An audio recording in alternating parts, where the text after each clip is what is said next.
Bendiciones, hermanos. Sean todos bienvenidos a Paternoster. Te saluda tu hermano José Manuel Gutiérrez. Hoy nos acompaña nuestro hermano Jorge Arroyave desde Colombia. Muy buenas tardes, hermano. Hola José Manuel, muy buenas tardes. Muchas gracias por invitarme a tu canal.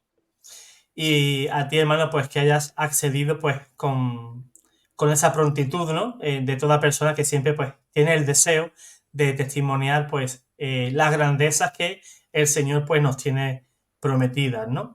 Este testimonio, hermanos, es bellísimo, como todos, ¿no? Pero el de hoy pues es particularmente bello porque el hermano Jorge nos trae pues unas vivencias pues que ojalá todos nosotros pues podamos gozar de ellas, ¿no?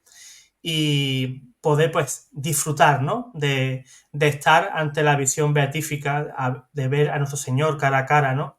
Verlo tal cual es y disfrutar pues con Él por toda la eternidad. Pero antes que comencemos el testimonio, pues me gustaría que nuestro hermano Jorge pues se presentara ante la audiencia, ¿no? Un poquito para que la audiencia pues pueda conocerlo. Claro, José Manuel. Bueno, ¿qué les cuento de mí? Mi nombre, como lo dijo José Manuel, es Jorge Arroyave. Vivo en Medellín, Colombia. Tengo en este momento 42 años y soy padre de 4 hermosas niñas, esposo de una gran esposa que se llama Sara Lucía. Mis hijas son Elena, Lucía, Mariana y Alicia. Yo soy ingeniero de sistemas, trabajo en una corporación financiera acá en Colombia y, y el Señor me regaló esta experiencia porque yo ya venía en un camino espiritual y esta experiencia primero me refuerza lo que he aprendido en este camino espiritual que se llama Ciudad de Oración. Si quieren mirarlo o algo, la web es ciudadoración.com. Eh, y aquí yo todo lo que aprendí, pues literalmente lo corroboré con toda esa experiencia que el Señor me brindó. Ahora, para que entremos un poco como a entender la experiencia que el Señor me brindó, José Manuel, les voy a contar ese contexto de cómo llego yo allá, ¿cierto? Bueno, corre el año 2020, estábamos en pandemia, durante toda la pandemia. Aquí en Colombia la vacunación empezó a darse por etapas, por edades. Yo pues, no había alcanzado la vacunación y pues la verdad sí, aún si lo hubiera sabido, pues tampoco me hubiera vacunado, la verdad. Eh, y resulta que yo contraigo COVID a los 39 años, esto ya fue hace 3 años. Contraigo COVID y yo termino en un hospital, en la unidad de cuidados intensivos. Yo venía de un camino espiritual, como ya les dije, yo tengo 13 años en este camino espiritual, ya me he entregado a Dios, y es un camino espiritual bastante ortodoxo. Nosotros nos apegamos mucho a la doctrina de Cristo, al catecismo de la Iglesia Católica, a todas las escrituras, vivimos conforme, pero vivimos desde una manera eh, de convicción, ¿cierto? Vivimos convencidos de que Dios está ahí, de que Dios nos ama, de que somos hijos de Dios y más importante, de que Él nos habla todos los días, a todas horas. Y justamente en ese camino espiritual me enseñaron a escuchar la voz de Dios. Una voz de Dios que te habla en tu mente, te habla en tu corazón, a cada instante, José Manuel. Esta voz de Dios no es con ruido de palabras, esta voz de Dios es ese pensamiento bueno y positivo que te llega a la mente, que te llega al corazón y que tú lo pones por obra. Y cuando lo ponemos por obra, ahí ya podemos decir, estamos escuchando la voz de Dios para nuestras vidas. ¿Por qué te comento esto? Porque resulta que cuando a mí me dio el COVID, yo les había dicho a todos mis amigos que el Señor ya me había avisado que si a mí me daba COVID, yo iba a terminar en una UCI y muy posiblemente yo iba a morir. Ya era como que el Señor me lo había puesto en el corazón, de alguna manera. Obviamente mis amigos pues no me creían mucho, creían pues que era como más negativismo que otra cosa, pero es justamente lo que te digo, que Dios le habla a uno en el corazón y te avisa muchas cosas. Muchas veces son mociones del Espíritu Santo muy claras, en otras ocasiones uno tiene que afinar ese oído espiritual para saber qué es lo que Dios te está pidiendo, ¿cierto? Entonces ya el Señor me lo había puesto en el corazón. Yo pues estaba como preparado de cierta manera. Sin embargo, obviamente era muy ansioso sobre lo que podía pasar. Bueno, resulta que me contagié de COVID, termino en la unidad de cuidados intensivos y allí, en el momento de la intubación, me inducen al coma. Yo estuve en coma durante 37 días y en esos 37 días mm, yo tuve lo que se llama un fallo multisistémico. Ese fallo multisistémico comenzó con mis pulmones, ellos fallaron, pues yo no era capaz de respirar por mí mismo, por eso me intuban. Luego fallaron mis riñones, luego falló mi corazón, tuvieron que hacerme me tuvieron que cardiorevertir. Eh, Tuve unas bacterias, me dieron unas bacterias que debido al estado de salud, pues era muy delicado porque si me sacaban de la unidad de cuidados intensivos, era muy probable que yo no llegara al sitio donde tenían que hacerme las pruebas de pulmones no recuerdo bien qué eran las otras pruebas que me tenían que hacer. Entonces, todo esto pasa y lo último que me pasa, pues como a nivel médico, por decirlo así, es una anisocoria. La anisocoria, para los que son médicos o entienden pues como de todos estos temas médicos, es un momento que cuando un paciente en el estado en que yo estaba presenta un episodio de esos, lo que ellos dicen es que es muy probable que haya perdido función cerebral y ya lo que sigue de ahí es la desconexión y bueno, la muerte. Entonces, ese fue el estado mío médico.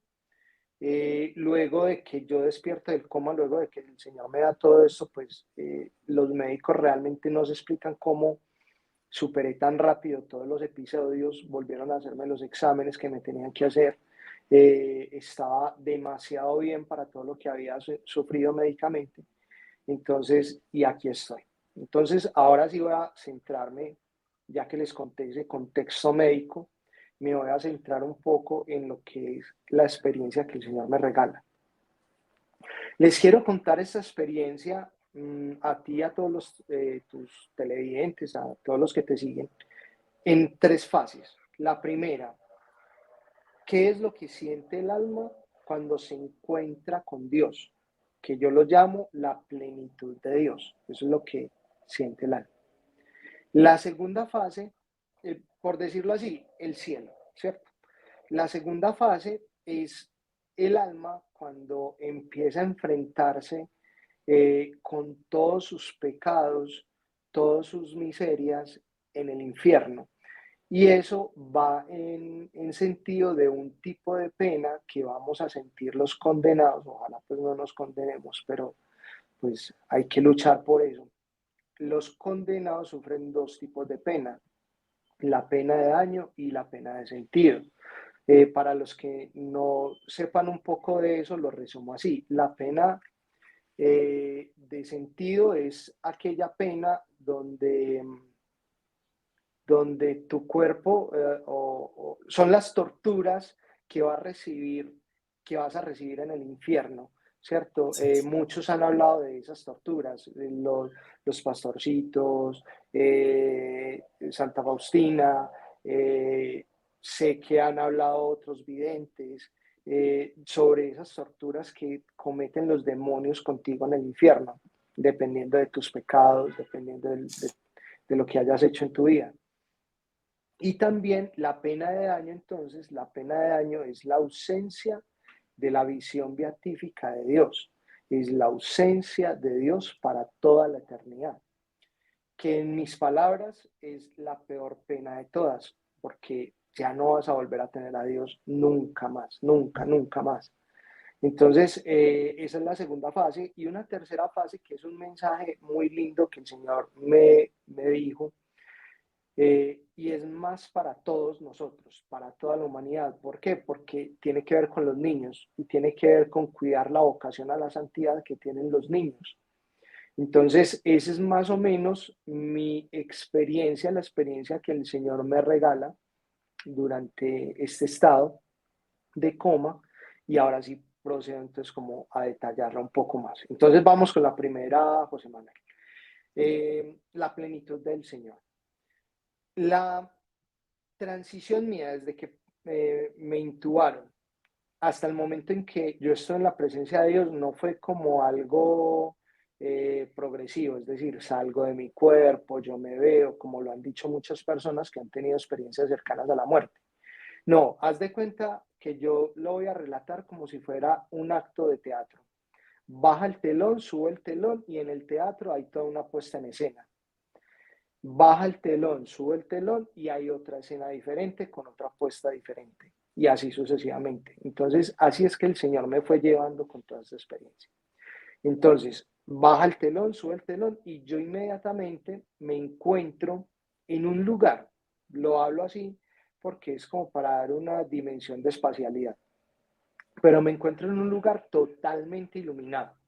Es más, si ustedes ven, y como lo suelo decir para que la gente entienda qué era lo que yo veía, miran el sol de mediodía, ese, ese fulgor, esa intensidad de luz era la que me rodeaba a mí. Con una diferencia, no me hacía daño a los ojos. Si tú miras directamente al sol, obviamente vas a dañarte los ojos, pero a mí no. Yo era simplemente contemplando esa iluminación, pero no era solamente una iluminación visual. Todo lo que pasaba en mi cuerpo, es decir, todo el calor de la calidez, no el calor, la calidez, la alegría, eh, la tranquilidad y felicidad al mismo tiempo, todo me corría por mi cuerpo. O sea, esa luz me envolvía completamente, y el ejemplo que yo tengo para darles a entender de cómo me sentía en esta luz es como un pez en una pecera, ¿cierto? Un pez en una pecera, para donde se mueva el pez, lo rodea el agua. Nunca va a estar nunca va a estar sin que el agua lo rodee o que lo toque en un milímetro o en un punto específico. Siempre, siempre lo rodea y lo envuelve y lo cobija. Entonces así me sentía yo. Yo sentía esa felicidad que me embargaba, esa calidez que sentía en todos los poros de mi cuerpo, en todos, desde la Hermano, cabeza hasta los pies. hermano, ¿había algún punto en el que esa luz proveniera de ese lugar o no? No, yo estaba en esa luz, es decir, Ajá. no era que tuviera un sentido, porque si estaba la luz en el lugar, pues digamos que uno podría darle un sentido de espacialidad, no, yo estaba en esa luz. Y ahí que el Señor me ha explicado, yo estaba en la presencia del Señor, porque es que no era que el Señor estuviera al frente mío, diagonal mío, detrás mío, no, el Señor se había hecho uno conmigo. Entonces, por eso es que para mí es muy difícil de indicarte cómo es la forma en que yo sentía la luz, porque haz de cuenta que él se había fusionado conmigo o yo en él, más fácil, creo que esa es la dirección Eso, correcta, yo me eso me había recuerda. fusionado en él. Eso me recuerda, hermano, al pasaje de Apocalipsis, capítulo 21, versículo 23, que dice, ¿no? La ciudad no necesita que el sol ni la luna la alumbren, porque la gloria de Dios la ilumina y el Cordero es su lumbrera. Qué hermoso, qué hermoso. Dios todo lo ilumina, ¿no? Es como ese ejemplo precioso que acaba de poner, ¿no? Que ese pez que está Sí, dentro de la pecera, aunque se gire a izquierda, a derecha, arriba o abajo, no, en ningún momento se puede separar del agua, ¿no? Ni ninguna zona de su cuerpo pues va a estar seca o no va, o va a perder el contacto con ese agua, ¿no? Pues en el cielo, según dice Apocalipsis, pues no hace falta sol, no hace falta, pues no sé, una lámpara, no hace falta nada porque es el mismo Dios el que ilumina todo, ¿no? así es, José Manuel. Entonces, cuando yo hablo de la plenitud del alma, es eso, es que yo ya había llegado a la plenitud. Yo ya no necesitaba absolutamente nada, me Wow. sentía completo constantemente.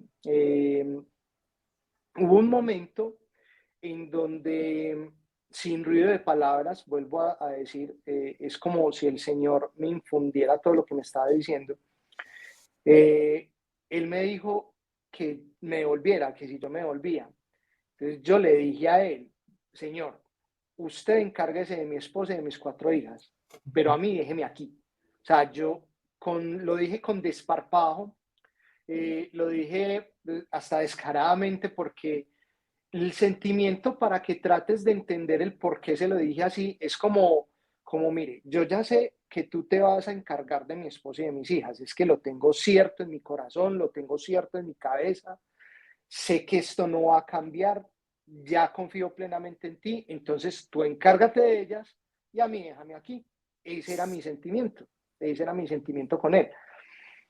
Lo digo es porque alguna vez cuando mencioné el testimonio, me mencionaron como si, ven, pero es que tú no pensabas en tu esposa, en tus hijas, las ibas a dejar solas, sufriendo. Y yo no, porque yo ya tenía la certeza de que el Señor las iba a cuidar, de que el Señor las iba a tomar en sus brazos. Entonces, es eso lo bonito de estar en la presencia de Dios, que tú ya sabes que Él lo es todo, todo, y tú eres una nada, eres algo muy diminuto con Él y por eso confías ciegamente en Él, ¿cierto? Entonces creo que esa era pues como mi primera impresión de estar en la presencia de Dios, de estar en la plenitud de Dios y de entender que cuando nosotros llegamos a la presencia de Dios, indudablemente, indudablemente, ya tenemos la certeza de que Él existe. Aquí las personas que no fortalecen su fe, que no se dedican a estudiar seriamente la doctrina de Cristo, muy seguramente cuando se les habla de Dios, ellos van a tener una visión muy limitada de lo que es Él. Pero cuando morimos y nos encontramos en la presencia de Él, ya indudablemente no vamos a creer en Él. No hay duda, no hay sentimiento de discusión, de cambiar la forma de verlo. No, ya es Él a quien vemos. Bueno, estaba yo allí entonces rodeado de la presencia de Dios, rodeado de esta luz, y empecé a vislumbrar, ahora sí, vi dos figuras de luz que también brillaban incluso en esa misma iluminación en la que yo estaba. Y esas dos figuras de luz, lo digo, José Manuel, como si te estuviera viendo a ti, una es de Jesús, otra era de la Virgen María, pero aunque eran dos siluetas de luz, dos figuras, yo tenía certeza 100% de quién era cada una. Entonces, empiezo a verlas, para mí fue algo pues como que me impactaba, pero positivamente me generaba como felicidad verlos. Y yo empecé a decirle a Jesús, Señor, te quiero ver, Señor, te quiero ver.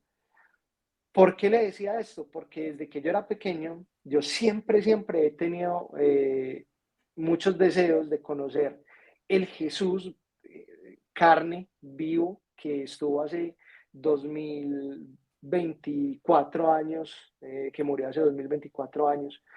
Eh, quiero conocerlo, ¿cierto? Ese es como mi deseo. Entonces, por eso yo le decía a él fervientemente, Señor, te quiero ver, Señor, te quiero ver. Nada, no lo podía ver. a la Virgen María. Entonces, obviamente ya terminé con esos, ya sabía que no se quería dejar ver, pero entonces empecé con la Virgen María. Madrecita, te quiero ver. Madrecita, te quiero ver. Y tampoco la podía ver. Para mí fue, incluso aunque estaba en un momento de éxtasis, de plenitud, pues fue un poco agobiante no poderlos ver directamente. Pero entonces ya el Señor me fue explicando a medida que he tratado de meditar esta experiencia, el Señor me fue explicando que yo no estaba preparado para verlos. ¿Por qué? Porque bienaventurados los puros de corazón, porque ellos verán a Dios. Y yo ahí no estaba puro de corazón. Les recuerdo que llevaba 13 años en un camino espiritual. ¿Listo? Llevo 13 años. Entonces yo no estaba puro de corazón. Bueno, ok. Fue un momento eh, que uno no puedo decir triste porque no sentía tristeza, pero pues digamos que lo aceptaba, ¿cierto? Aceptaba la situación. Y luego de esto, ya el Señor vuelve, baja el telón, sube el telón y me pone como en una especie de jardincito. Esto lo cuento de manera pequeña porque realmente no da mucho aporte pues como al testimonio, pero el Señor me quiso regalar la visión de un pedacito del cielo, de qué era un pedacito del cielo y de esa morada eterna que nos espera a nosotros. Era un jardincito muy hermoso, un prado podado muy lindo. Eh, y yo estaba en este prado muy en actitud de oración. Yo era alabando a la Virgen María, Dios te salve María, llena eres de gracia. O sea, lo hacía con un amor, con un gusto, un gozo impresionante. Eh, Luego estuve en ese jardincito, al lado derecho mío, se encontraba una edificación que era demasiadamente grande, demasiado alta. Yo solo recuerdo ver en esta edificación, una de las esquinas era como redondeada y era lisa así como el mármol, pero era más hermoso que el mármol. Y el Señor ya después me regaló por medio de alguien que lo escuché, que es que el Señor, las moradas que dejaron los ángeles caídos, esas son las moradas que van a tener los que nos salvemos. Entonces, una de esas moradas estará destinada a ti, a mí y a cualquiera que se salve. Y es hermoso, o sea, es una cosa que no tiene nombre, como dice, eh, ¿quién fue? Pablo, ni oído yo, ni Pablo. oído yo, las cosas tan hermosas que hay en el cielo. Entonces, creo que eso me lo regaló el Señor. Bueno, ya el Señor me saca de ahí, baja el telón, sube el telón, y yo ya me encuentro en otro sitio, pero aquí ya a diferencia del primero, era totalmente sofocante. Y lo que yo estaba viendo enfrente mío era una pared de carne. Es decir, haz de cuenta que colocan una panceta de cerdo que es grande, cuadrada, ¿cierto? Por el lado Ujú. de la piel.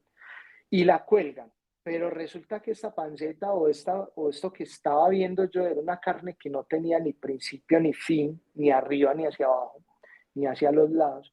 Y era supurando, era como si la hubieran chamuscado, era como si la hubieran quemado, era como si la hubieran puesto al fuego y estuviera supurando un aguapus, no sé, era algo asqueroso. O sea, incluso el olor era nauseabundo.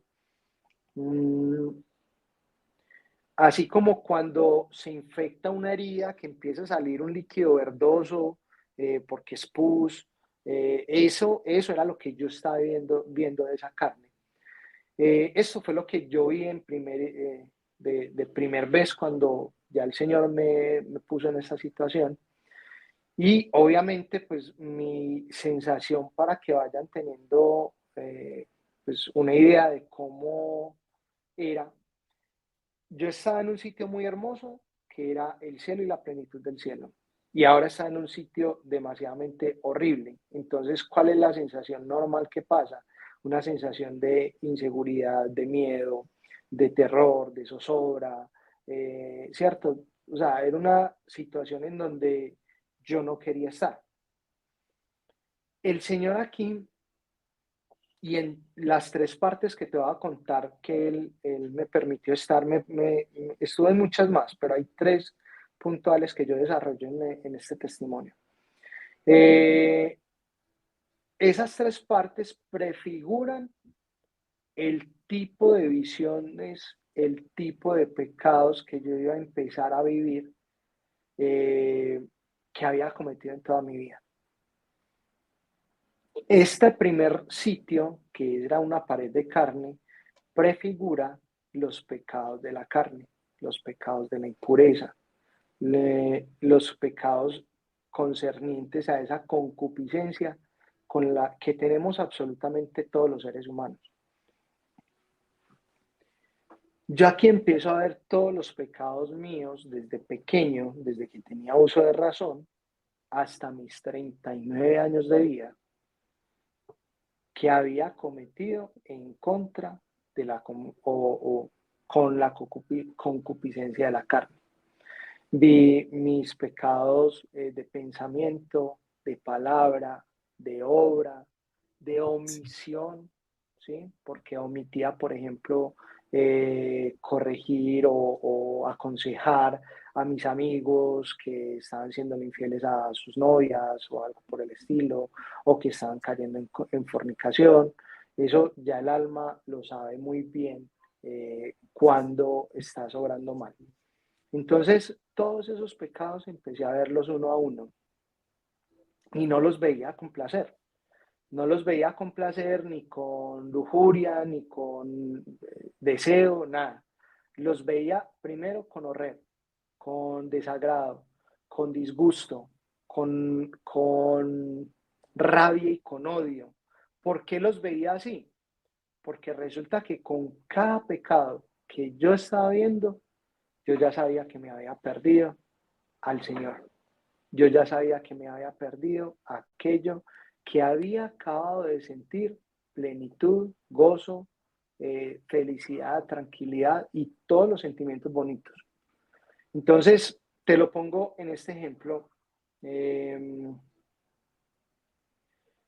Digamos que estás en una situación de pecado de la carne. Yo la veía como si yo la estuviera cometiendo. Y lo primero que sentía en mi corazón es, me perdí el cielo por eso, por eso.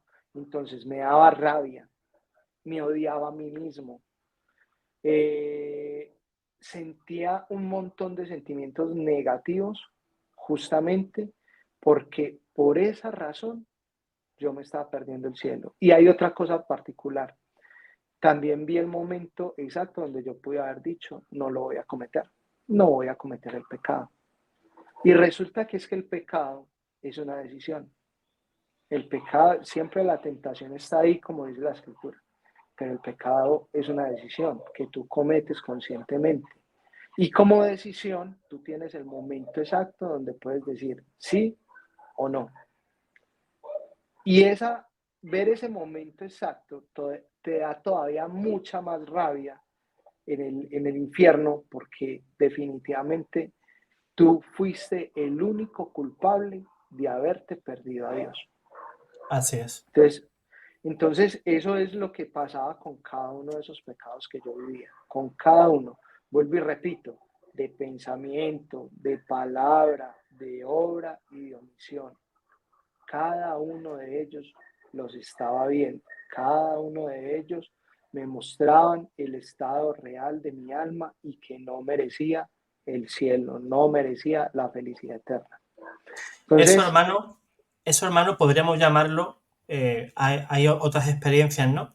En el que muchos dicen que te ponen como una especie de pantalla de cine grande y en el cual pues estás viendo la película de tu vida, ¿no? sí, En donde te van mostrando pues todas esas acciones buenas e incluso las malas, ¿no? Sobre todo las malas, ¿no? Pero toda sí, tu película de tu vida, ¿no? Desde pequeño hasta el momento del fallecimiento, ¿no?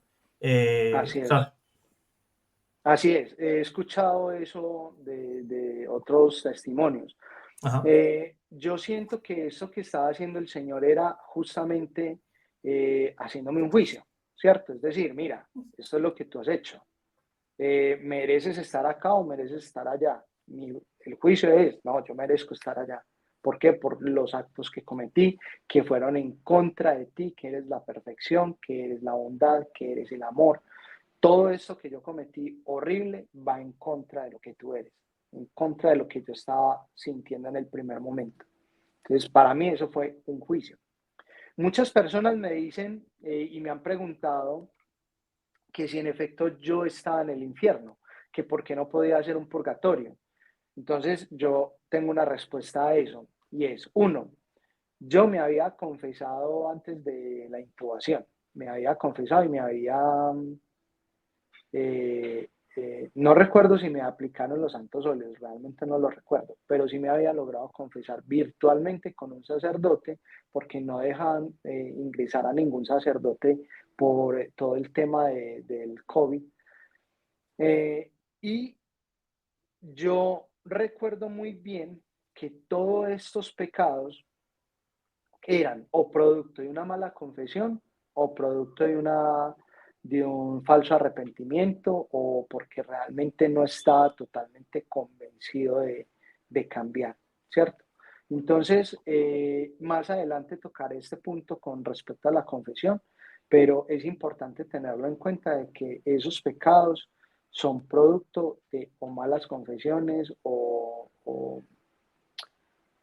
que no confesé. Es que es más, los que yo cometí de niño, yo por ejemplo los cometí teniendo en cuenta que eran pecados, pero de alguna manera yo los omití en una confesión porque eran cosas de niño, porque definitivamente pues no les puse la debida atención, no los dimensioné como que realmente ese tipo de pecados podrían matar mi alma cuando, estando niño porque la visión normal de todo ser humano es que es un niño, no, no se le pueden atribuir cosas malas por su inocencia, por esto, por aquello.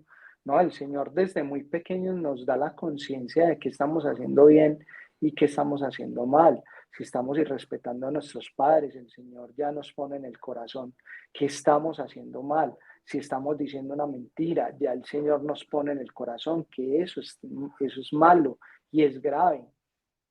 Eso, si no estoy mal, se llama la ley moral natural que ha sido inscrita en el corazón de todo hombre, así es. ¿cierto? Entonces, la ley moral natural nos enseña a hacer el bien y evitar el mal, pero cuando no lo evitamos, pues obviamente estamos pecando, independiente si somos niños, jóvenes o adultos. Eh, Esto lo dejo muy claro para poder extenderme un poco en la parte de la confesión más adelante. ¿Listo? Bueno, José Manuel, entonces continúo con los pecados y con esos sitios donde el Señor me estaba colocando. Yo termino de ver todos estos pecados y pues obviamente ya mi situación era de desespero.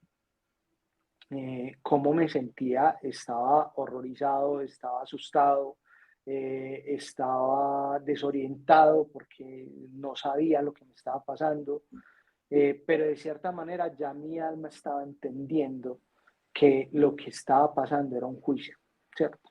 Era un juicio. El Señor ya me terminó de ver todos esos pecados, continuó en el segundo escenario. Y el segundo escenario era un sitio donde era como una especie de lodazal, ¿cierto? Un lodazal con fango. No sé si de pronto has tenido la oportunidad de ver un lago estancado, un lago que no se mueve, un lago que no tiene salida. Normalmente ese tipo de lagos pasa una cosa, obviamente les crece musgo, les crece fango, ¿cierto? Y empieza a tornarse con un olor muy nauseabundo porque es agua estancada. Eso era lo que yo estaba viviendo ahí en ese momento. En ninguno de los escenarios que yo estuve, hago una claridad, me pude mover. O sea, yo no podía mover mis manos, yo no podía mover mi cabeza, no podía hacer nada. Esto el Señor me lo explicó después, porque si yo me hubiera podido mover, lo primero que hubiera hecho era o taparme, o salir corriendo, o girar mi cabeza para no vivir lo que estaba viviendo. O sea, era sí o sí lo tienes que vivir, sí o sí tienes que estar ahí presente. Bueno, en este segundo sitio entonces empiezo a ver todos esos pecados que literalmente hacen de la vida del hombre un lodazal, te meten en un agua estancada y es muy difícil salirte de ahí. Entonces veo pecados de envidia, veo pecados de gula, veo pecados de soberbia, veo todo tipo de pecados que no necesariamente eran los de la carne. Igual, como me pasó con los pecados de la carne, eran pecados desde que yo tenía ya uso de razón hasta mis 39 años de vida. Todos, cada uno de ellos. Y con cada pecado se incrementaba mi odio, con cada pecado se incrementaba mi rabia contra mí mismo, contra todo, contra quien lo estaba cometiendo conmigo. Eh, bueno, hay una parte importante que no te dije sobre los pecados de la carne, y es que uno también es culpable de los pecados que otros cometen por ocasión de uno. Es decir, porque tú ayudaste a que se cometiera ese pecado. Lo voy a mencionar de esta manera y eso pues obviamente es algo muy de los pecados que el Señor me envió, pero pues obviamente no hay nada oculto entre el cielo y la tierra. Recuerdo mucho un pecado de fornicación que yo cometí con una antigua exnovia, en donde ella y yo dijimos, venga, pero es que esto puede ser pecado. Y yo le dije, no, pero es que es en nombre del amor, ¿cierto? El amor no te lleva a cometer estos actos tan aborrecibles ante Dios. Y yo la orienté a que obviamente fornicara conmigo. Entonces yo era tan pecador, o sea, perdón, yo era tan culpable de mi pecado de fornicación como el pecado que ella, de fornicación de ella, porque yo la orienté hacia eso, ¿cierto? Entonces eso se me había olvidado decirlo y era muy importante en el tema de los pecados en general, no solamente de la carne, sino en todo en general. Bueno, cuando yo empiezo a ver todos estos tipos de pecados que hacían de mi vida un lodazal, ¿cierto? La envidia, la gula, la avaricia, etcétera, etcétera, etcétera. Todos los vicios y todos los tipos de pecados que tú quieras meter dentro de esa bolsa.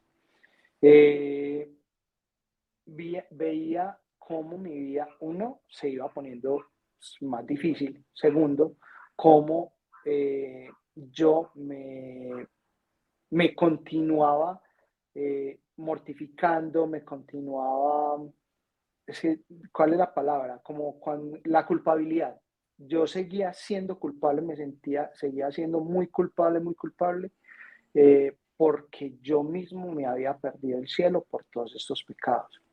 Cuando termino de ver todos estos pecados de este segundo escenario, mi alma, yo ya gritaba en ese momento.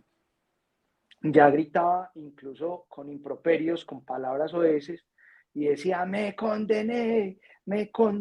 ¿Por qué? Porque yo ya sabía que de ahí no iba a salir, de ahí no iba a cambiar nunca más mi estado del alma. Yo ya estaba condenado en ese momento. Entonces, esa era mi situación en ese punto. Y para que la gente lo entienda con un ejemplo de la vida humana, hagan de cuenta que ustedes están haciendo algo y cometen un error que ya no tiene vuelta atrás, que ya no tiene cómo enmendarse. ¿Cuál sería su reacción ante ese error garrafal que no tiene cómo enmendarse? O sea, es un desespero impresionante porque tú no sabes qué hacer, cómo remediar eso, cómo salir de ahí. Y tú ya lo único que sientes es, esto se, se lo voy a decir así, me condené y no tengo cómo volverme a salvar. No tengo cómo, no tengo cómo. Lo que pasa es que yo lo decía de una manera soez, ¿cierto? Entonces, por eso para mí es a veces difícil encontrar las palabras, porque el sentimiento realmente es desde el interior, sería demasiado soez, sería demasiado horrible. Pero Bueno, debía ser, hermano, algo desgarrador, ¿verdad? sí, Yo no me imagino, pues, que hayamos pasado por esa experiencia y tengamos esa sensación, ¿no? De que por los pecados cometidos, pues ya estoy condenado y más que estoy en un lugar hostil, ¿no? No es el cielo, no parece que es el purgatorio y parece que, ¿no? Es como si ya presentimos, ¿no? Que la sentencia de Dios, pues ya pesa sobre nosotros, ¿no? sí. Y Y a esa debe palabra ser horrible. desgarrador, a esa palabra desgarrador, súmale toda la rabia y todo el odio que tú le quieras meter.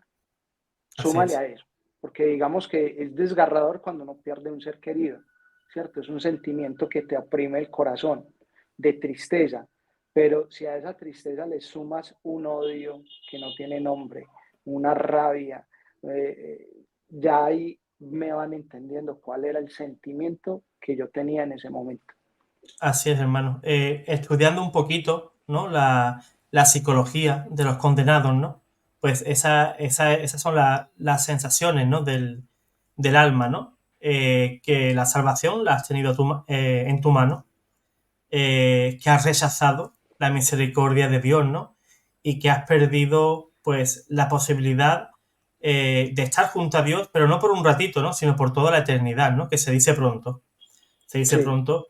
Y saber que toda esa pena de daño, como ha explicado el hermano, y la de sentido, pues es algo que vamos a sufrir eternamente, ¿no? Allí no existe el tiempo, pero para que nos entendamos, ¿no? Imagínate 24 horas, 7 días a la semana, 365 días al año, pues padeciendo por toda la eternidad y lo peor aún, ¿no?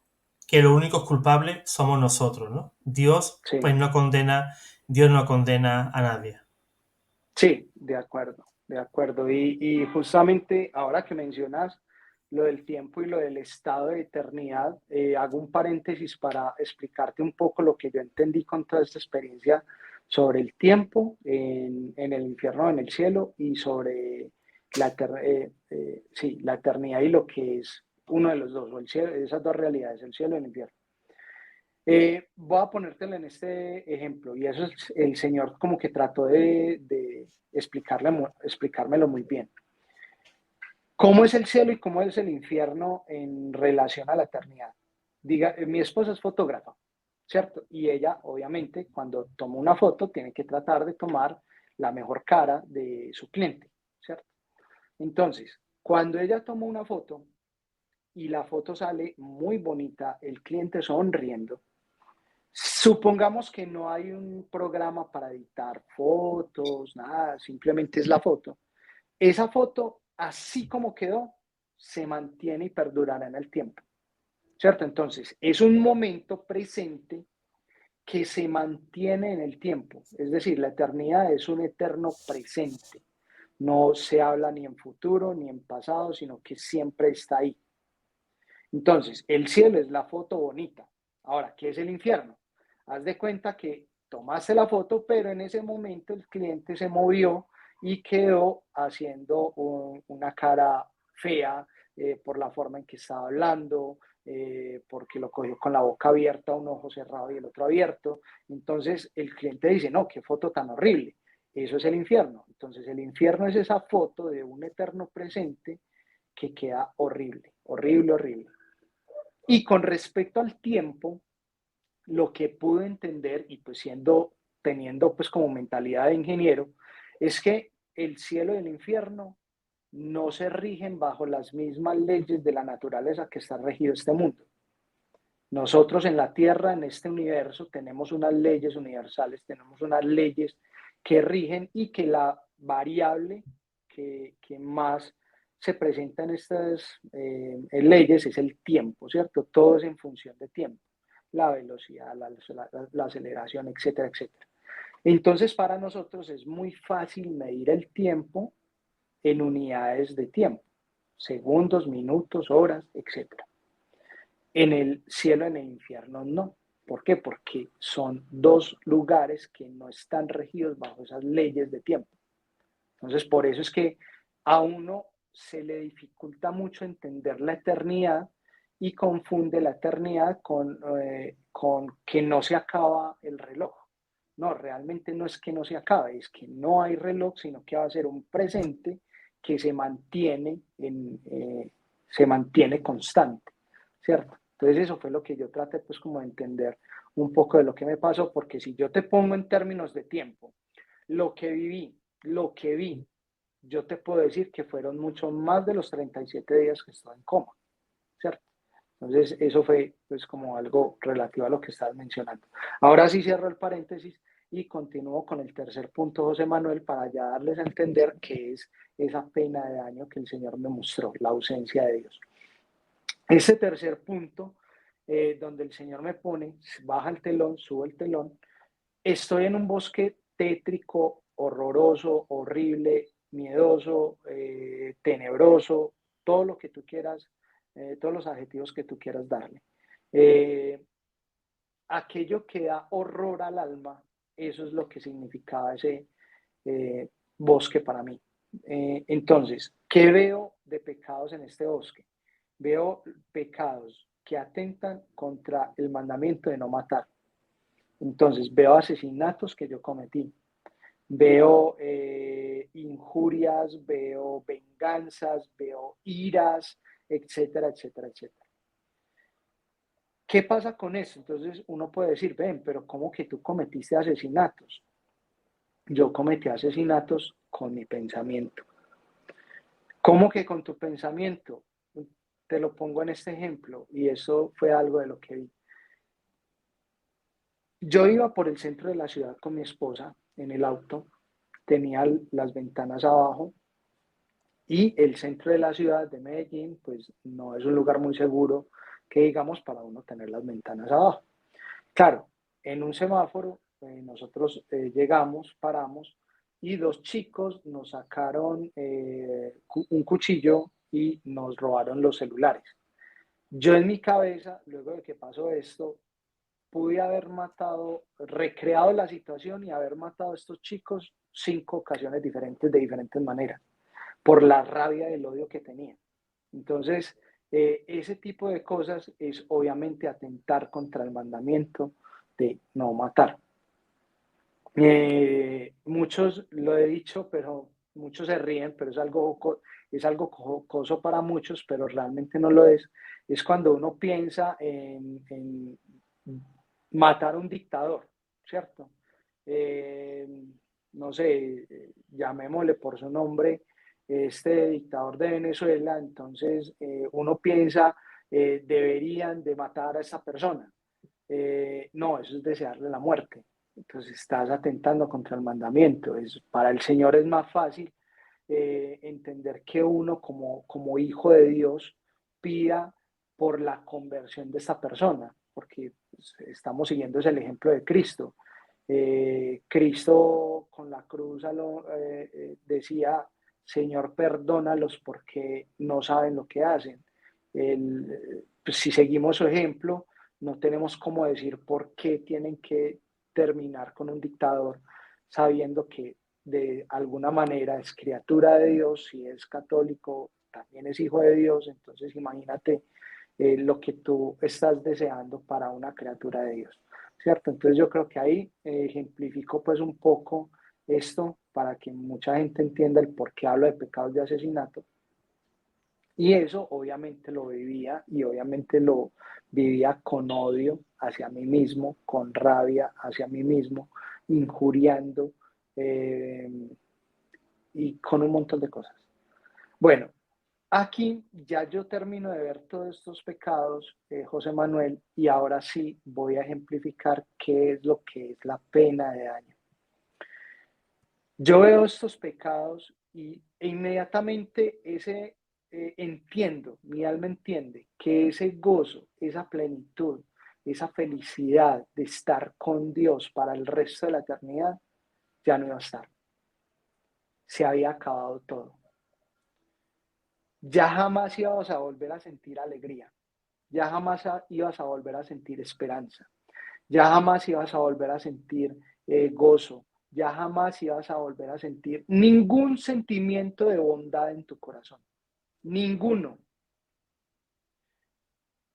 No ibas a tener una tristeza que se podía enmarcar en que se podía terminar de alguna manera con algo positivo, sino que esa tristeza era eterna.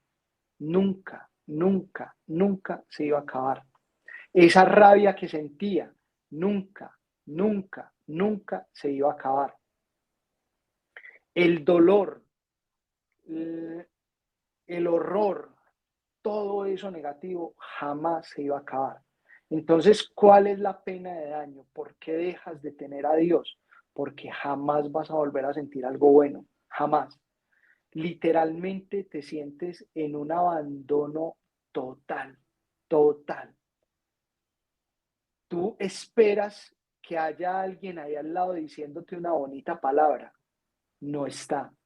Tú esperas que de alguna manera tus acciones te lleven a superar la situación que tienes. No va a pasar. Es como si te dejan en un hoyo y nadie más vuelve a hablar contigo, nadie más vuelve a darte ayuda ni a brindarte ayuda. Estás ahí en ese hoyo y nunca más vas a salir de ese hoyo. Esa es la pérdida de la visión beatífica. Esa es la pérdida de la visión beatífica. Es perder a Dios para toda la eternidad. Entonces, imagínate, José Manuel, cómo es ese sentimiento constante, constante. Es, no se lo deseo ni a mi peor enemigo, ni al peor malvado de este mundo. Así Créeme que es, es demasiado, demasiado fuerte. Entonces, no volver a tener al Señor en ti jamás es demasiado desgarrador, demasiado doloroso, porque tu corazón ya nunca más va a estar en paz. Nunca, nunca, nunca. Eso fue lo que el Señor me mostró en estos tres escenarios de los que Él me mostró. Son los más importantes y los que más dicen acerca del tipo de pecados que nosotros como humanidad estamos cometiendo y que el Señor quiere que nosotros, obviamente, acudamos a Él por su misericordia y por su perdón y acudamos a Él por su justicia, porque puede que nosotros nos enfrasquemos mucho en pedir misericordia, pero no nos enfrascamos en pedir también justicia. Y la misericordia y la justicia van de la mano. Entonces, este es, digamos que en parte mi experiencia del infierno, y ahora sí la concateno con lo que yo les mencionaba de la confesión. Bueno, ¿cuál es la importancia de la confesión aquí? Toda. ¿Por qué? Porque la teología del sacramento y de la reconciliación es muy clara sobre cómo se debe de vivir la confesión o el sacramento como tal. Es demasiado claro. Y obviamente, si tú vas en contra de la teología del sacramento, pues obviamente no lo estás viviendo, ¿cierto? Si tú llegas, José Manuel, tú eres casado, sí, sí, tú llegas y le das un golpe a tu esposa y pretendes que nada pasó y sigues con ella sonriendo, es porque nunca te has arrepentido de ese golpe. Pero pongámoslo entonces en orden de una mala confesión. Vas y le dices a tu esposa, oye, perdóname, pero sigues. Igual, no te da realmente un deseo ferviente de corregir ese golpe o corregir ese agravio que tuviste con tu esposa, pues entonces es como si nunca le hubieras pedido perdón, ¿cierto?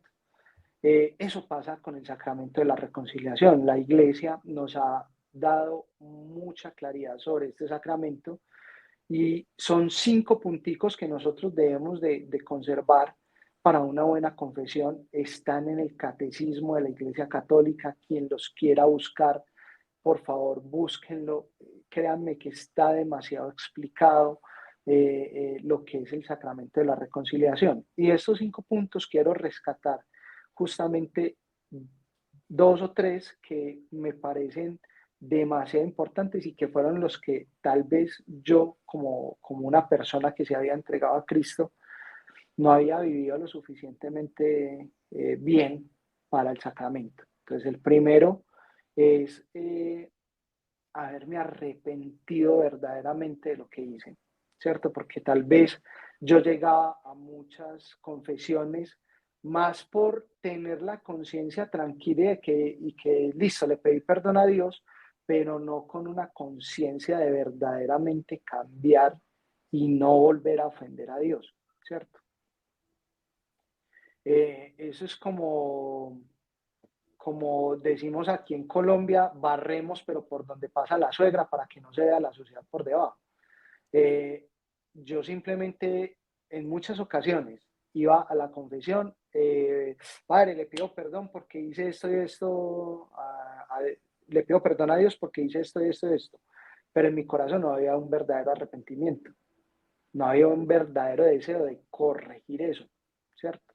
Simplemente abusaba de la misericordia de Dios, yendo constantemente a la confesión sin deseo de cambiar. Otra de las cosas que el Señor me ha puesto mucho es sobre la enmienda que debemos de hacer sobre los pecados. Esa enmienda, el Señor a mí me la puso en el corazón, que yo la deba hacer muy desde lo económico. Es decir, cómo enmiendo los pecados aportando a las cosas de Dios, aportando a las cosas de Dios. Entonces, ¿cómo aporto en la iglesia? ¿Cómo aporto en mi grupo de oración? ¿Cómo aporto en mi prójimo? ¿Cómo aporto yo? ¿Cierto? Muchas veces creemos que en la enmienda simplemente la podemos hacer con un plato de comida, pero realmente, y lo que yo he identificado, ojo, te estoy hablando de una experiencia personal, no estoy hablando de una generalidad para toda la iglesia. Lo que yo he identificado es que muchas de las personas que me rodean eh, les duele más sacar de su bolsillo que realmente dar un plato de comida o algo por el estilo, una ropa, lo que sea. Les duele más. Es como que esa parte el Señor lo llama a uno a vivir como el ejemplo de la viuda que entregó sus dos monedas, ¿cierto? Ella no entregó el pedacito de harina que tenía en la casa al templo.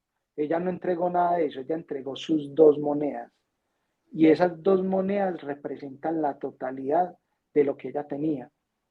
Y no solamente la totalidad, sino también lo de valor. Es decir, la moneda como tal es un objeto de valor con el cual se pueden hacer transacciones. Para eso el Señor fue loable y Él la ensalzó por eso, por entregar su todo. Entonces, así me lo ha explicado el Señor. Esa enmienda la debemos de hacer entregando nuestro todo, sin quedarnos con nada, ser desprendidos de corazón. Bueno, y lo otro que es muy importante, eh, el examen de conciencia. ¿Por qué voy a detenerme en esa? Porque es que muchas personas me han preguntado con este testimonio sobre, venga, pero ¿qué hago si yo no me acuerdo de mis pecados de cuando era niño? Uno no se acuerda es porque uno no hace un examen de conciencia. Entonces, cuando uno hace un examen de conciencia verdadero, valga la redundancia, concienzudo, donde tú con cada mandamiento examines cómo ha sido tu vida, eh, desde que eras pequeño, tú vas a recordar pecados, vas a recordar que hiciste, te enojaste con alguien cuando era chiquito, con tu primito, porque resulta que él tenía un juguetico mejor y tú tenías envidia de ese juguete. Entonces mira que ahí vas a empezar a recordar todos esos pecados, ¿cierto? Entonces eso es una forma de hacerlo. Entonces ese examen de conciencia para mí es una herramienta demasiado válida para retomar lo que es el sacramento de la reconciliación y hacer una muy buena confesión de fe. ¿Listo? Así es. Entonces, José Manuel, hasta ahí llega mi experiencia del infierno y te pregunto si tienes alguna pregunta para ya pasar a la tercera parte, que es esa misión que tenemos todos con la vocación a la santidad de los niños. Pues pregunta, ¿no? Pero sí una consideración, ¿no? Para todos los hermanos, ¿no? Que, como bien ha explicado el hermano, ¿no? Hacer un examen de conciencia, pues concienzudo, ¿no? No hace falta ir deprisa corriendo, ¿no? Hacia el sacerdote, sino que te pares un día y con los 10 mandamientos delante, pues yendo, examinando, ¿no? Tu vida paso por paso, mandamiento por mandamiento, y hacer una confesión, pues, ardua, ¿no? Profunda, ¿no? Porque al final, todo eso son, como decía un sacerdote amigo, ¿no? Son como clavos que están clavados en una madera y mediante la confesión, ¿no? Pues sacamos todos esos clavos, ¿no? Y a veces tenemos que rebuscar en ese lodazal o en ese bidón de basura que son nuestros pecados, ¿no? Porque un día daremos cuenta de todos ellos, ¿no? Por lo menos que se nos perdone la culpa y si tenemos que pasar por el purgatorio y que nos cobren la pena, pues ya se da uno por, por ganado algo, ¿no? Porque ir y encontrarse a las puertas del infierno, eso debe de ser lo más duro que puede sufrir un alma. Y lo peor, que será culpa nuestra. Y nos odiaremos incluso nosotros mismos, ¿no? Es un lugar de completo odio. Odias al que tienes al lado, te odias a ti, odias a Dios, odias las oportunidades que has perdido en tu vida, ¿no?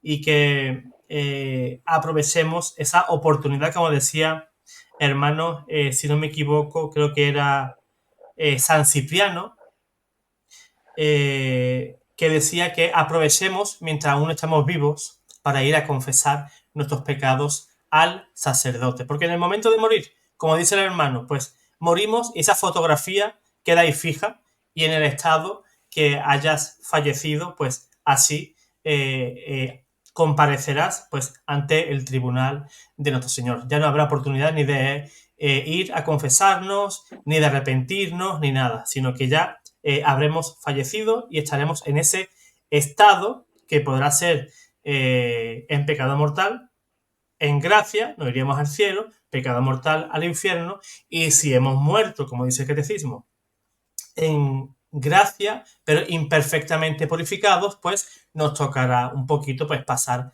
por ese estado de purgatorio. Así que no tengamos prisas por ir al confesionario, sino que hagamos ese examen a conciencia. Una hora que te dediques a eso, pues sería fenomenal, fenomenal. Desde que tengas la más mínima conciencia de pecado. No es que yo era pequeñito y yo le dije a una señora pues que por qué se peinaba de esa manera, ¿no? Y la ofendimos. Pues esa tontería que nos puede parecer, son cosas de niños, pero son pecaditos que vamos acumulando, acumulando. Y al final de nuestras vidas, pues tenemos ahí una montaña de pecados que nos tocará pagar en la otra vida. Pues adelante, hermano. Gracias, José Manuel. Bueno, entonces, esta parte es obviamente mucho más corta, pero es muy significante de acuerdo a lo que el Señor quiere con los niños. Eh, sobre estos tiempos que estamos viviendo, las guerras que tenemos en Ucrania, con Rusia, en Gaza, con Israel e Irán, el Señor ha esperado siempre mucho de todos sus fieles la oración.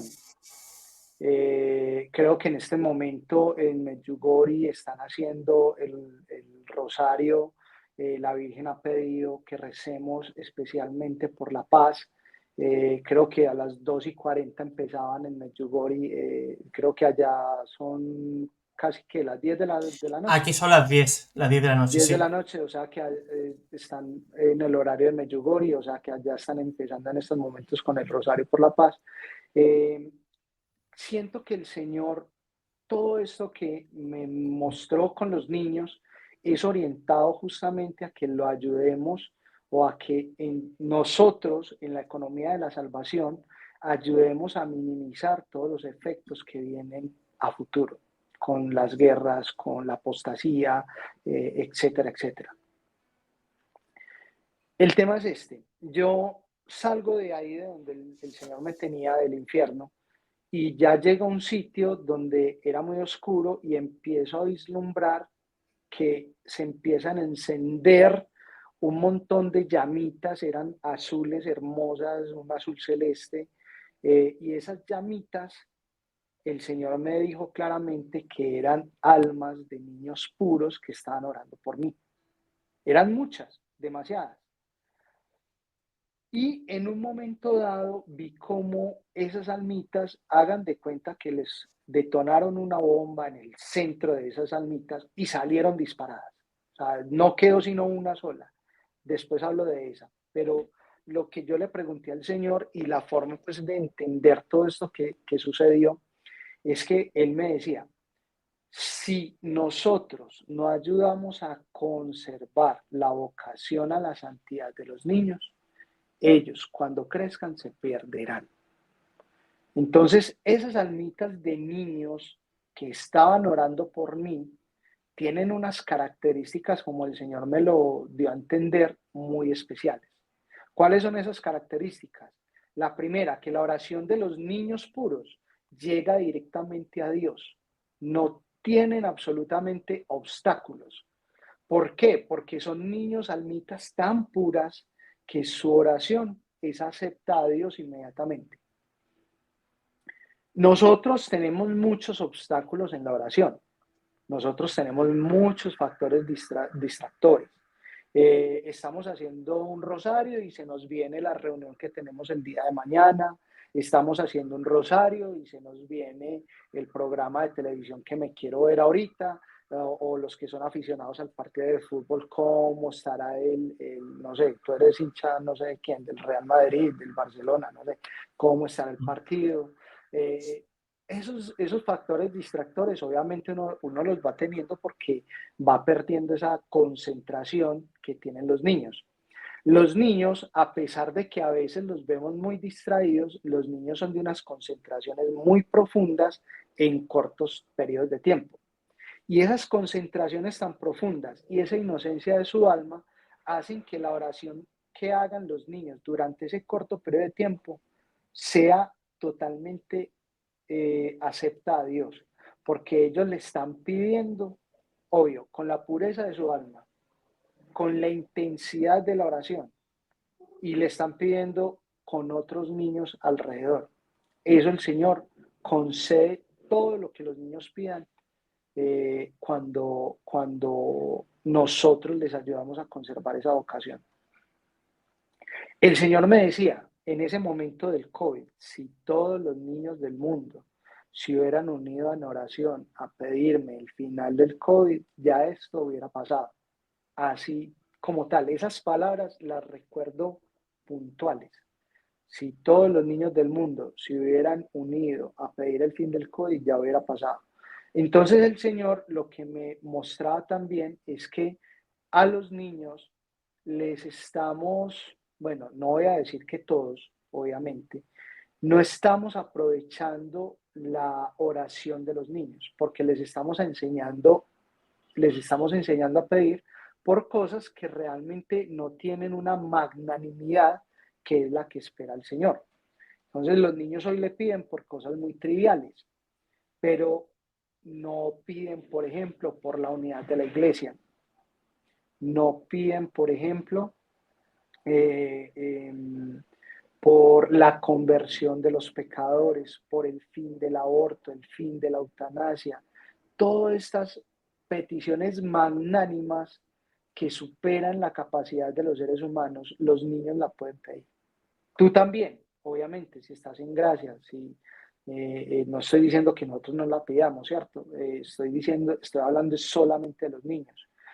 Los niños con estas peticiones que llegan directamente a Dios pueden alcanzar demasiadas cosas para la gloria de Dios. Entonces, nosotros debemos de enfocar a los niños a que su oración la hagan en ese sentido. Ayudarles en su vocación a respetar los sacramentos de la Iglesia Católica, eh, a respetar la doctrina de Cristo, a enseñárselas. O sea, no es simplemente decirles, pórtate bien, no es simplemente decirles, ten buenas notas, no, va mucho más allá, va mucho más porque ellos tienen que llegar a Dios para conocerlo. Hay una serie, no sé si la han visto de pronto, que se llama The Chosen. Eh, es sobre la vida de Jesús y los apóstoles y hay una escena donde los niños llegan a él de una manera muy inocente, pero él los conduce hacia las verdades del reino de los cielos. Asimismo tenemos que ser nosotros. Nosotros tenemos que ponerle las verdades del reino de los cielos en palabras de ellos. Eh, eh, Recuerdo mucho cuando estaba dando un testimonio y justamente sobre pedir cosas magnánimas, no lo había visto en esta dimensión, pero un niño me hizo caer en cuenta de algo muy bonito. Una hija mía, pues cuando di el testimonio, me ha dicho, papi, es que hay que pedir por los animalitos en extinción. Y yo, qué bonito, yo nunca he escuchado una oración de un niño pidiendo por los animalitos en extinción. Y un niño que estaba justamente donde estaba dando el testimonio, en ese lugar, va diciendo a viva voz, es que hay que pedir por las abejas, porque si las abejas se mueren los seres humanos. Y yo, impresionante, o sea, cómo un niño llega a este tipo de relacionamiento y cómo es que realmente debería de pedir un niño para que podamos obtener de Dios unas gracias impresionantes. O sea, ya a mí nunca se me había pasado por la cabeza pedir por los A mí animalitos en tampoco. vía de extinción y menos por las abejas. Y esta claridad del niño que llega a decir, es que si se mueren las abejas, se mueren los seres humanos, pues es un tema biológico, ¿cierto? Obviamente, para mí era muy esclarecedor de lo que el Señor quiere con los niños, que pidan magnánimamente, ¿cierto? Por eso digo, no cosas triviales, sino magnánimamente. Entonces, el Señor me comentaba todo esto sobre esa importancia y esa misión que tenemos nosotros. Ahora, la misión, ¿quién cumple la misión? Obviamente uno puede decir, tú que eres padre, yo que soy padre de familia, pero es que no es solamente el padre de familia, también está el tío, también está el abuelo, también está el vecino, porque tienes vecinos que posiblemente no tengan hijos, pero ese vecino tiene una responsabilidad con Dios de que todos estos niños que lleguen a ellos puedan conducirlos hacia los caminos de Dios. Eh, los docentes, los docentes una responsabilidad impresionante de conducir a los niños a los caminos de Dios. Entonces mira que el Señor se apoya mucho en que cumplamos a cabalidad esta misión para que los niños realmente, y obviamente con la oración de todos nosotros, podamos cumplir lo que nos dice María. Oren por la paz, oren por la paz, oren porque el Señor aplaque su ira, ore porque las tribulaciones que se vienen no sean tan fuertes, oren por todo, por la venida del reino de los cielos al corazón de los hombres. Esos son peticiones magnánimas que hay que llevar a los niños a que lo hagan constantemente.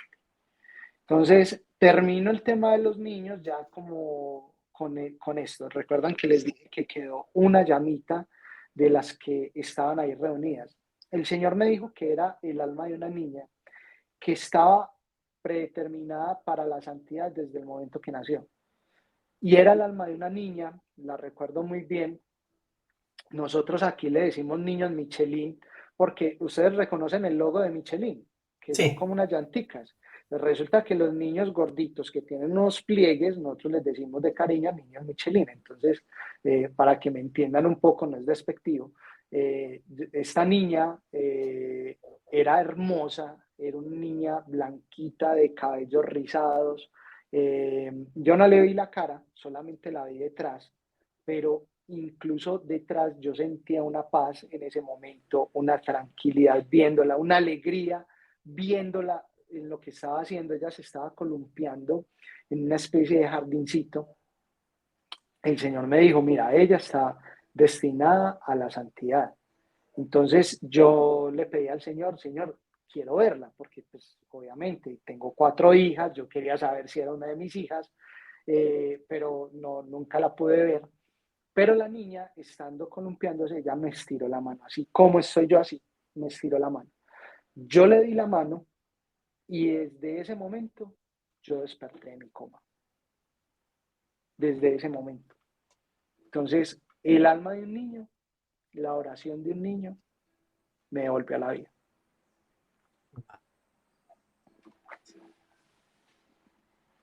José Manuel, ese es mi testimonio. Eso es lo que el Señor me mostró, eso es lo que el Wow. Señor me puso a decirles.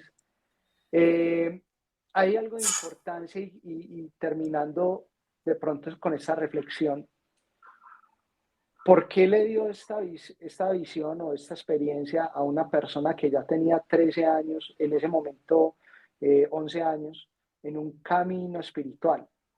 Una persona que trataba de frecuentar los sacramentos lo más que podía, casi a diario, de rezo del rosario diario. ¿Por qué? Uno dice, venga, pero es que esta persona ya tiene un caminar espiritual, pero aún así vio todo esto, casi se condena. ¿Qué es lo que está pasando?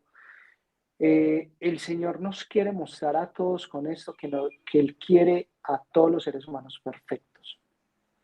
Él quiere que nosotros realmente andemos en los caminos de Dios de una manera correcta.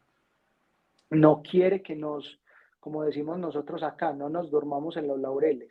Eh, que nosotros, nuestro camino espiritual, realmente nos lleve a la santidad. Que nuestro camino espiritual no nos lleve cuando uno es es que acá le decimos cositero, pero aquí como ay, ¿cuál es la palabra? La tengo en la punta de la lengua. Cuando uno es demasiado exigente con uno mismo. Bueno, para redondearlo de esa manera, el Señor quiere que nuestro camino espiritual sea verdadero y enfocado en Dios, que no se desvíe, porque muchas veces nosotros, por empezar un camino espiritual, por hacer un santo rosario, por hacer algo, nos creemos demasiado perfectos, juzgamos, nos sentimos que los demás no nos dan la talla, que estamos por encima de los demás. El Señor quiere que nosotros vivamos a su ejemplo, a su imagen y semejanza, y nos da, y a través de mí, me evidenció muchas cosas de las que yo estaba realizando mal dentro de mi camino espiritual, que él quería que las corrigiera. Sigo en plan de corregirlas, no es que yo me haya convertido en santo de la noche a la mañana, no, sigo siendo un hombre, sigo siendo tentado, gano batallas, pierdo batallas, o sea, yo sigo siendo una persona común y corriente. E incluso mucha más necesitada de oración que muchas otras personas, porque yo ya conozco de alguna manera lo que me voy a enfrentar el día de mi muerte. Entonces, esto es lo que Dios quiere con esta experiencia. No que nos dé miedo, porque si a este que vivía en 13 años que llevo de mi camino espiritual le pasó esto, ¿cómo seré yo que no apenas estoy comenzando o que apenas me estoy dando cuenta de que Dios existe? No, el Señor lo que te está mostrando a ti y a mí por medio de mi experiencia es lo que Él realmente quiere de cada uno de nosotros, que acudamos a la confesión, que amemos a nuestro prójimo, que cambiemos nuestra forma de pensar en muchos ámbitos. Eso es lo que quiere el Señor, y que tu caminar espiritual sea realmente de una relación de amor con el Padre Celestial.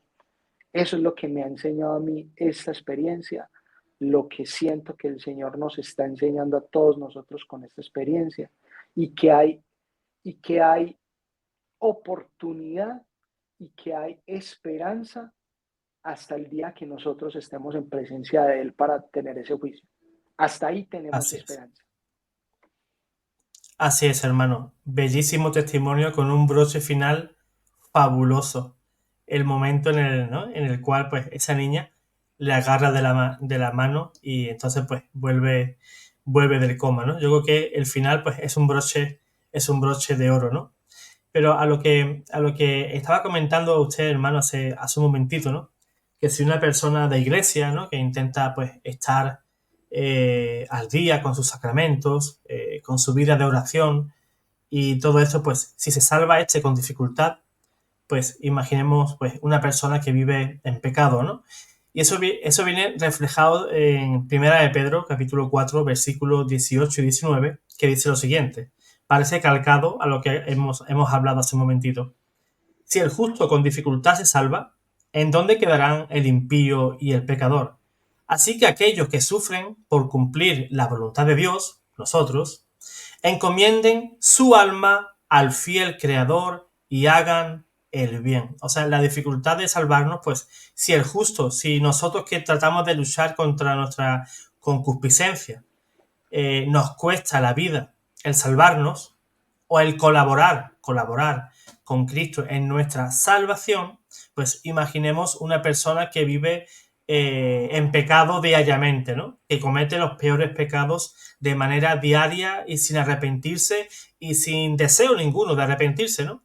Y dice la Escritura que aquellos que se preocupan y que sufren por cumplir la voluntad de Dios, pues encomendemos nuestras almas y, por supuesto, las almas de nuestros seres queridos, amigos, etcétera, ¿no? Pues que encomendemos nuestra alma al fiel Creador y que hagamos el bien, ¿no? Eso es lo que debemos de hacer, ¿no? Encomendarnos, pues, todos al Señor que es fiel, rezar por nuestras familias, por nuestros seres queridos, por nuestros hermanos que sean más débiles, ¿no? O que están más alejados del Señor, porque quizás el Señor, el día que menos te espere, pues puede tocar su corazón y llamarle al arrepentimiento.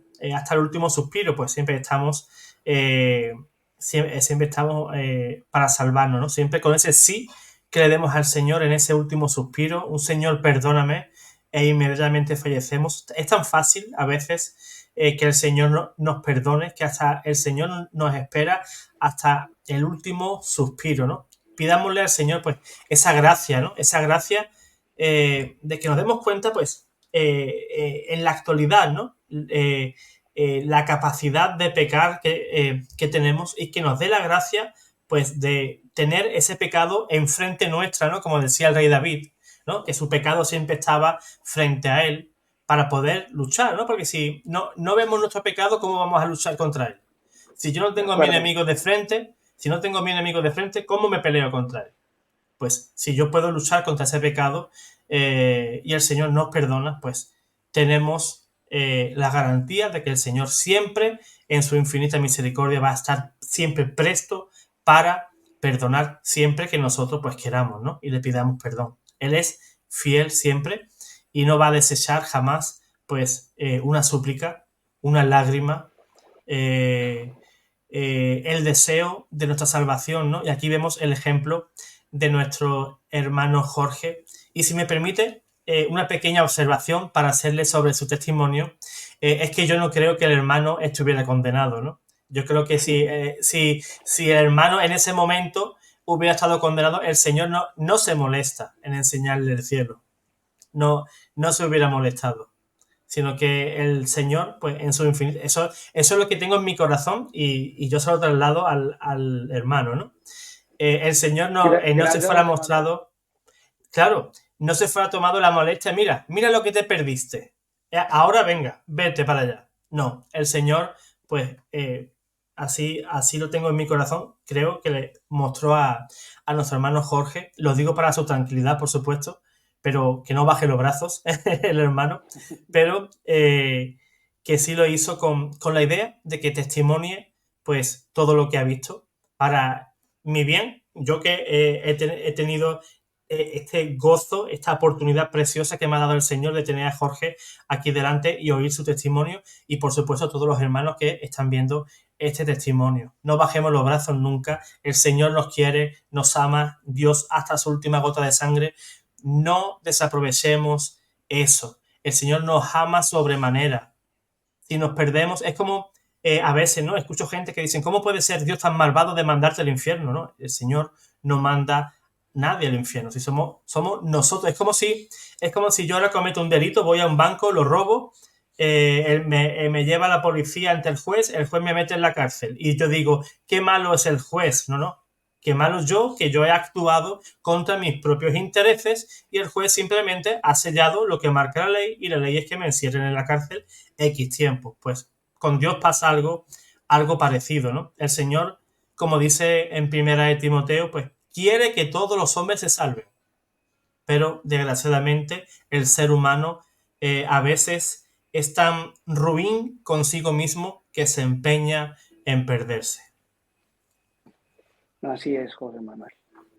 Es triste, pero es cierto, ¿no? Yo a veces, hermano, me pongo muy triste, no porque yo sea más santo que nadie, ¿no? Pero a veces veo actitudes de personas, ¿no? Incluso por la carretera, manejando o incluso andando por la calle y veo actitudes de gente y digo, Señor, hasta tal punto existe la maldad ya en este mundo. De verdad, toda esta gente que actúan de esa manera, todos se van a perder. Y no porque yo me crea santo, ¿eh? Para nada, para nada. Yo soy igual de pecador que quizás que a la persona que estoy criticando, ¿no? Pero ya la maldad del ser humano pues ha llegado a un punto en que tiene un difícil retroceso. Y no cabe duda de que tenemos que orar incluso por esas personas que no conocemos, ¿no? Al final por el mundo, y fíjate qué ejemplo tan bonito, hermano, lo de pedir por las abejas. Qué cosa nace del corazón de un niño, qué cosa más tierna y tan cierta, ojo, ¿eh? Es totalmente cierto, pero es una cosa que sale de un corazón inocente, un corazón puro, de decir, pues, perdonen, que hay que rezar por las abejas, porque sin las abejas aquí todo el mundo pues no, nos iríamos al garete, ¿no? Y qué cosa, vamos, no sé cómo actuarían la gente que oyeron eso, ¿no? Pero sería para comerse a ese niño, a ese niño y Sí, decirle que es cierto lo que está diciendo este niño o niña y qué inocencia, ¿no? Pues seamos también inocentes, ¿no? De corazón como esos niños para que también nuestra oración pues no encuentre ese obstáculo, ¿no? Ese obstáculo de nuestra maldad, de nuestras miserias, ¿no? Y podamos pedir con un corazón limpio y puro a nuestro Señor. Hermano Jorge, me quedo con una sensación en el cuerpo, pues, preciosa con este testimonio. Me he gozado porque ha mostrado, ¿no? La misericordia de Dios, como el Señor le ha mostrado todo eso, ¿no?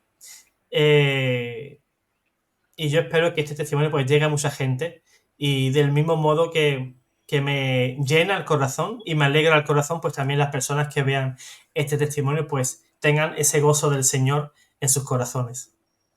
Dios mediante, José Manuel, y yo te agradezco mucho por invitarme a este espacio, invitarme a tu canal, a todos los televidentes, muchas gracias por escucharme y espero que de este testimonio nazcan muchos frutos en el corazón de cada uno de ustedes. Así sea, hermano. Y a las personas, a los No olviden, por favor, de sí, rezar por mí, no olviden de por rezar supuesto. por cosas magnánimas, especialmente en estos momentos que la Virgen nos está pidiendo tanto el rosario por la paz. Unámonos a esas oraciones. Así sea, hermano. Pues los hermanos que han llegado hasta aquí, pues denle like, compartan y si sois nuevo en el canal, pues suscríbanse, ¿no? Pues sin más, pues os deseo que paséis muy buena tarde, muy buenas noches, según en el lugar del mundo en el que os encontréis. Y Dios os guarde, Dios os bendiga. Amén.